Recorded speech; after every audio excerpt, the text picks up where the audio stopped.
And now, ladies and gentlemen... Oh, Bob. The senator's in again. What is it, Frank? Bob, what's the matter with that Alice Faye? I just asked her for a vote, and she hit me with a stick. She did? Yes. Well, I'd like to be around when you ask Tony Martin for his vote. Oh, well, what's one vote, more or less? The modern political technique calls for mass solicitation, my boy. The single vote is a thing of the past. Listen, Your Excellency, I'm laying 18-1 right now. You don't get a single vote. A brash prediction, my short-sighted young friend. Or as a sage old Frenchman once said, a bon chat, bon rat. Here's the first program, and they can't stick to English. Never mind the proverbs. What about the votes? Well, for instance, every doctor in the state will vote for me. Every doctor? Why should they? Bob, they aren't going to let down a brother surgeon. After a lifetime spent in the medical profession, I'm giving up my practice to serve the state.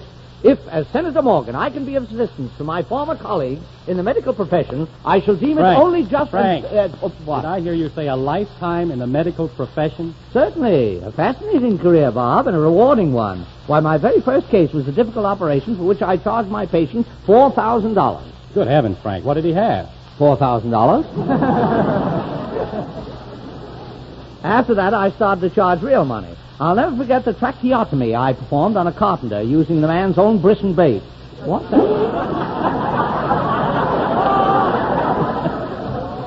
Well, I meant brace and bit. It doesn't matter. If that doesn't get me the medical vote, nothing will. Right. Don't tell me you're going to have the gall to represent yourself as an ex-doctor to a bunch of doctors. I resent the implication of chicanery. For 3 decades, I have toiled in the vineyards of Pasteur, of Lister, of the Mayo brothers. Why, I spent 5 solid years in chemical research, investigating the nitrates. Chemical research? What do you know about nitrates? Well, they're cheaper than day rates.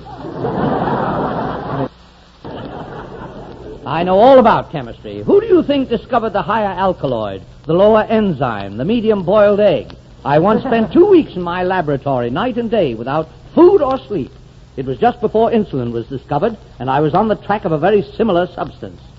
Time after time, I distilled, I filtered, I redistilled, I analyzed, I oxygenized, I scrutinized. I was like a madman on the trail of my great discovery. And when finally I had isolated the pure compound, a little flask of solution, scarcely more than a gram, I felt like Archimedes 10,000 years ago when he cried, Eureka! Had you discovered insulin, Frank? No, it turned out to be Angostura bitters. I suppose after a triumph like that, you specialize in chemical research. No, Bob, my real love was surgery. During my tenure as chief surgeon at St. Genevieve's, I was known as No Nerves Morgan, the surgeon with X-ray eyes and fingers of steel. No case was too desperate, too hopeless for me. I'm the only man in the world that ever performed a double cardiectomy. Double cardiac? What's that? 2 hearts. 3 spades. I passed. Frank, couldn't you just give us a little hint about the Morgan technique? Morgan technique? Well, I generally take them out to dinner, then we go somewhere and dance, maybe a highball or 2, and by that time, Frank, I've got them for what? I'm talking about surgery. Oh, surgery! Yeah. Oh, yes, surgery. Yes, well, you probably read of my greatest European triumph. It was written up in the medical journals a few years ago. Well, Doctor, I don't seem to recall the article. It was in the Lancet of what date? Yes, well, I don't remember offhand, but it was in the neighborhood of April 14th, 1936. Page 13 to 19 inclusive. A very ably written article. Who wrote it? I did. Well, what was this rare piece of butchery? It was a radical osteoparaphrectomy, complicated by a severe case of mange. I performed the operation in the presence of the entire Royal College of Surgeons in the famous operating amphitheater of St. John's Wood. Did you use Dr. Cronkite's incision? No, Cronkite was contraindicated. I used Paret's Half Moon. The picture of that room will never be erased from my mind. The tense throng, nervous with excitement. The gleaming knives, the blinding lights. Sounds like the opening of a Hollywood meat market. Yes. No. There was a deathly stillness as I entered the room. I tightened my rubber gloves, glanced at the anesthetist manometer. I saw that quick action was impulsive. And without turning from the patient, I barked to the instrument nurse.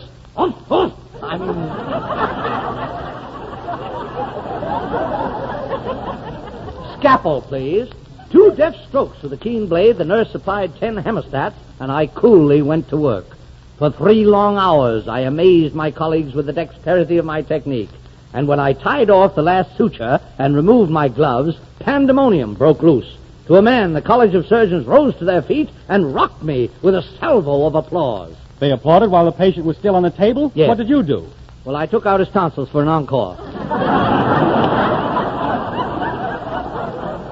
Well, Bob, I've got to go down to the Bar Association. As an attorney of 20 years standing, I expect to pick up a couple of votes down there. Well, so long. So long.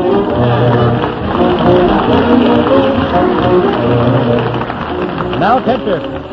Thank you, Bob.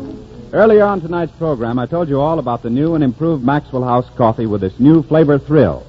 Now, to make sure that you get all this marvelous new richness and fullness of flavor, we packed this new and improved blend in the same familiar blue super vacuum can to bring Maxwell House coffee to you roaster fresh.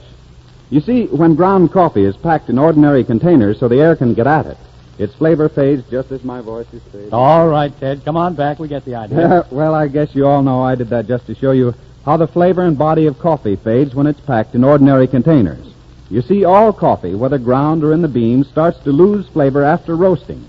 And ground coffee, when packed in ordinary containers where the air can reach it, loses as much as 45%, nearly half its flavor in only 9 days.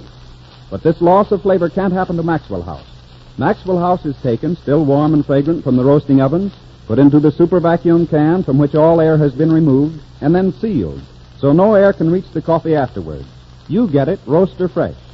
And this is important to you. Maxwell House comes in 2 grinds to fit your own method of coffee making. Do you make drip coffee? Well, then buy the special drip grind Maxwell House for every type of drip or glass coffee maker. Do you make percolator or boiled coffee? Then buy the regular grind Maxwell House. Then treat your family to this new deliciousness, this greater coffee pleasure. First thing tomorrow, get a pound of Maxwell House, the coffee that's always good to the last drop. And please remember that Maxwell House coffee, now a better coffee than ever, is still selling and will continue to sell at low prices friendly to your budget. So if you haven't tried Maxwell House lately, then this is the time to make friends with Maxwell House. Meredith Willson's series of concert hall presentations was a musical highlight of last year's Good News program. Tonight we resume the series with Meredith's arrangement of a composition that is known and loved by every American, young and old. Ole Speak's famous song, Sylvia.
Ladies and gentlemen, I know you won't want to miss our Good News program next Thursday because we're going to play host to Miss Norma Shearer, whose new picture, Marie Antoinette, is breaking records in theaters all over the country. We'll also welcome back to our program next Thursday a little girl you've all been asking for, Judy Garland. This is all in addition to the regular gang, Frank Morgan, Fanny, Brice, Hanley, Stafford, and Meredith, Willson, and his orchestra. I'll be seeing you next Thursday, and in the meantime, remember, go to the movies and take the family with you.